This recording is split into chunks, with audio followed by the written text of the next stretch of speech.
Monsieur Parizeau, vous avez testé un concept de verticalité dans un silo. Donc, vous avez conçu un centre de données dans un silo.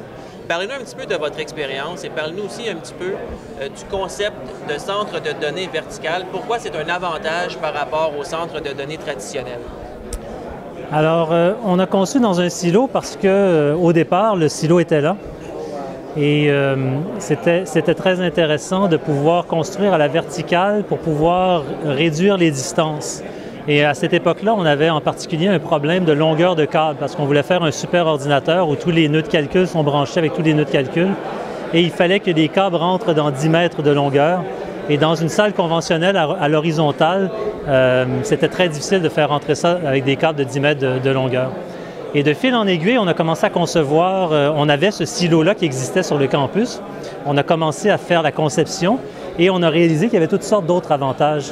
Bien, essentiellement, c'est qu'on utilise la troisième dimension. Au lieu de construire à plat, un centre de données à plat, sur d'immenses surfaces, en exploitant la verticalité, on est capable d'occuper moins de surface au sol, d'une part, et d'autre part, on évite toutes sortes de problèmes.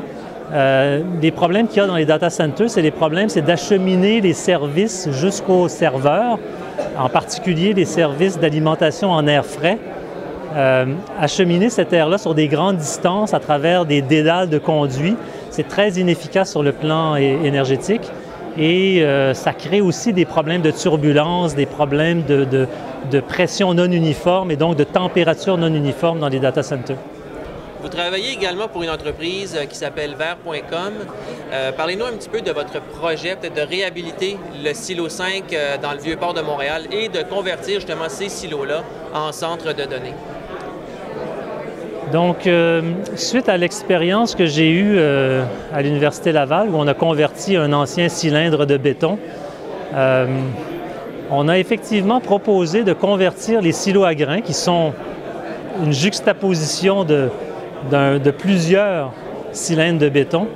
On a proposé de convertir ça en data center. On a proposé ça au propriétaire des silos 5 à Montréal, qui est la Société immobilière du Canada.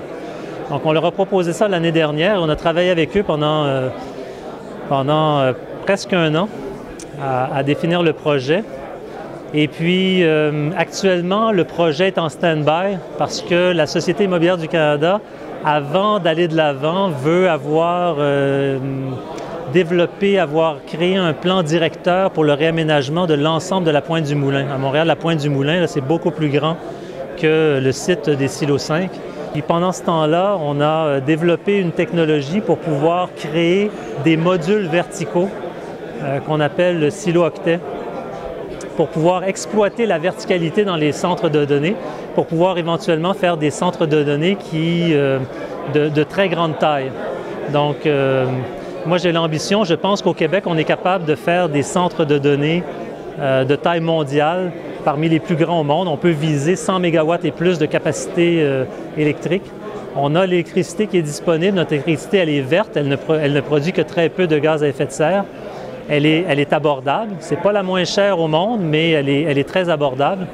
Ce n'est pas pour le marché canadien qu'on doit faire ça. C'est pour le marché européen, pour les Européens qui veulent venir s'installer en Amérique du Nord, qui veulent avoir un pied à terre en Amérique du Nord pour réduire les latences dans les communications.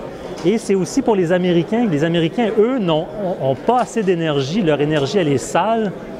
Donc, le jour où les Américains vont tenir compte de l'impact environnemental de leur énergie, ils vont cesser de bâtir des data centers aux États-Unis, ils devraient les bâtir au Canada.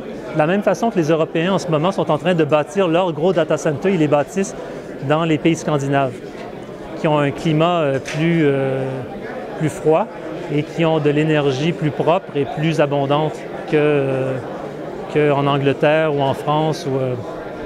En France, c'est relativement propre là, parce qu'ils ont l'énergie nucléaire, mais bon, ils en ont pas en quantité abondante. Merci beaucoup, M. Parizeau. Bien, ça m'a fait plaisir. Merci à vous.